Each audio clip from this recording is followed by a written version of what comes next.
Hello, my name's Irie, and today I'll be discussing the importance of the arts. I will be discussing art, drama, music, and poetry to explain a few of the many forms of art. Whether you really realize it or not, we are all greatly influenced by the arts, and our world would be vastly different without them. When people think of drama and theater, you are probably imagining some classic like Romeo and Juliet or Macbeth, but any form of movie or TV show you've watched is the same thing. I'm sure every single one of you have been impacted by theater in so many different ways, whether you've been brought to tears or to giggles or maybe even to anger. Theater has a way of pulling at someone's emotions. I'm not sure how any of us would feel if we didn't have the option to enjoy movies or television shows. How is theater beneficial to the actors? It allows for self-discovery and something for someone to enjoy. It allows a person to express themselves in so many different ways. It allows a person to expand their creativity, whether that's a viewer or an actor. It allows a person to express emotions they may be feeling through something that they truly enjoy. Now, how is it beneficial for the audience? It provides joy and emotional connections. It allows for the audience to form new opinions, to give criticism, solve problems better, and just allow yourself to enjoy some good entertainment. I think the most obvious form of art is that you are all impacted by today is music. Where would we be without our earphones in or our stereos on? Music is something that every one of us can enjoy. I'm sure you could all think of a song that is your favorite, that gets you pumped up or makes you feel happy or maybe even sad because it brings back memories of some kind. We are actually born with the ability to tell the difference between just music and noise. I have two little brothers who can attest to that. I remember when they were super little and they would dance to music whenever it was played without even realizing it. Our brains have pathways for processing parts of music such as pitch, melody, rhythm, and tempo. Fast music can increase your heart rate, breathing, and blood pressure, and slower music does the opposite. Studies show that when you hear music that you enjoy, the brain releases a chemical called dopamine, which I'm sure many of you have heard of as the feel-good hormone. According to researchers, music may even have the power to improve our health and well-being.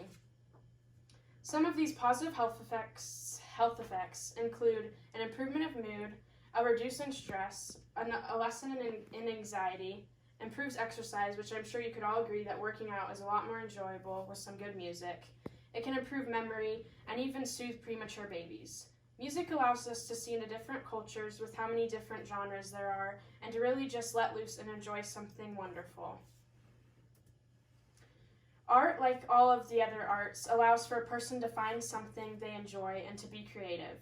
You can express so many emotions through art, whatever those emotions may be. I'm sure you've seen some form of art, whether that's a portrait, a painting, or even a sculpture, and been blown away. Art does that. It allows you to see into someone's mind. Art can be enjoyed by everyone, whether you're the person expressing yourself through art or someone seeing it. We decorate our homes with art. We read our children books with little sketches and drawings. Our world really would be bland without art. Another really impactful form of art is poetry, which also allows people to express their emotions and feelings. I personally love to write poetry and find it very soothing and stress relieving.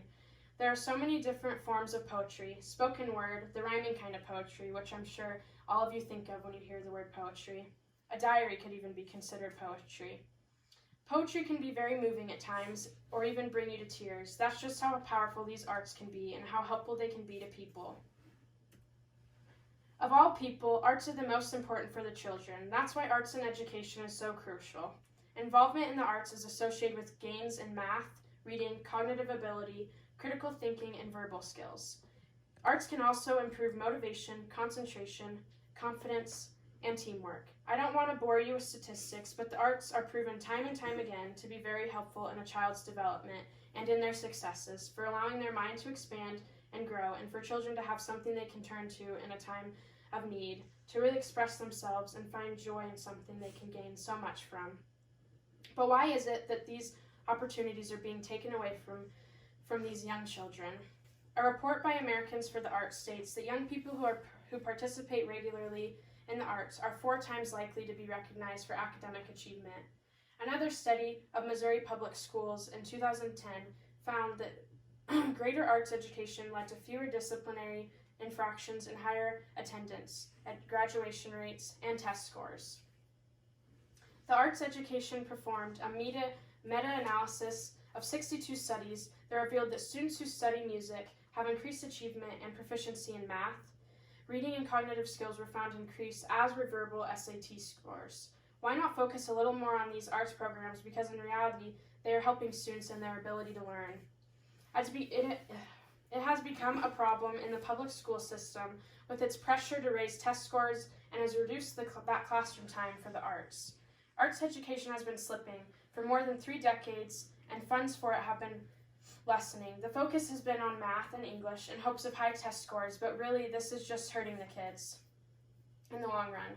For example, a 2006 national survey by the Center on Education Policy found that 44% of districts had increased teaching time on English and math and decreasing time on other subjects. For instance, a follow-up analysis showed that 16% of districts had reduced class time for music and art by an average of 35%, or 55 minutes in a week.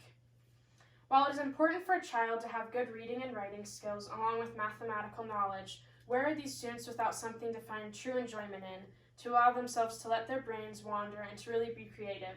As said previously, there is so much good that comes from the experience of the arts, and children really need that. I think the goal here is to allow children the opportunity to let them really express themselves and find the benefits in these arts programs. Something must change in the school system so children can get this experience and to realize just how important it is for a child's growth.